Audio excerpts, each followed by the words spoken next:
অন্নপূর্ণা ভান্ডারের ৩,০০০ টাকা না পেয়ে তুফানগঞ্জ ১ নম্বর ব্লক বিডিও অফিসের সামনে ভাটিবাড়িগামী রাজ্য সড়ক অবরোধ করে বিক্ষোভ দেখালো বিভিন্ন গ্রাম পঞ্চায়েত থেকে আসা মহিলারা। বৃহস্পতিবার ১টা নাগাদ অবরোধের জেরে তীব্র যানজটের সৃষ্টি হয় ওই এলাকায়। খবর পেয়ে ছুটে আসে তুফানগঞ্জ থানার পুলিশ। অভিযোগ, একাধিকবার কাগজপত্র ঠিক করে দিলেও বারবার শুধু ভুল দেখাচ্ছে। বিডিও অফিসে আসলে বলা হয় অঞ্চল অফিসে যেতে, আবার অঞ্চল অফিসে গেলে বিডিও অফিসে পাঠিয়ে দেওয়া হয়।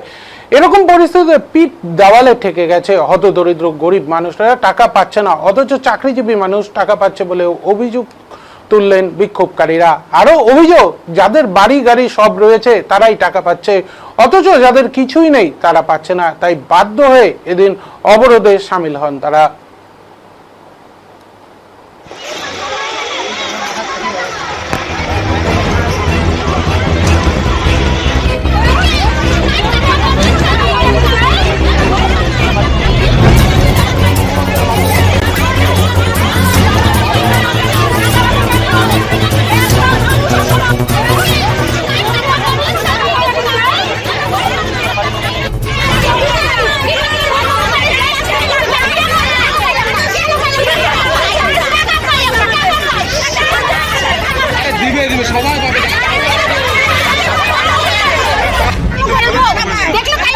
আচ্ছা, কিসের জন্য একজন বলুন, আপনাদের একজন বলেন জন্য অবরোধ কিসের জন্য করছেন? সব ঠিক আছে, আমাদের বাড়ি নাই, গাড়ি নাই, সাপ নাই, কিছু নাই।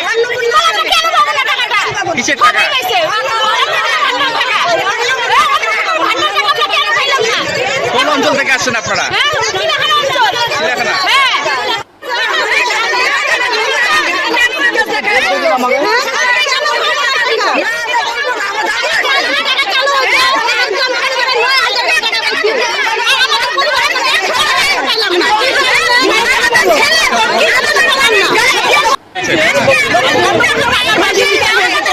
অন্নপূর্ণার টাকা কতদিন ধরে পাচ্ছেন?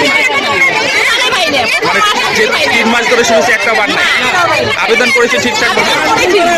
এখানে 2 বার আসছি, তারপরে কোনো নম্বর আধার কার্ডের নম্বর দেওয়া হয়েছে।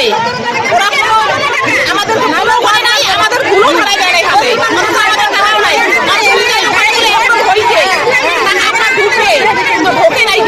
মানে বিডিও অফিসে আসলে অঞ্চলে যেতে বলে? হ্যাঁ, এখানে আসলে ওখানে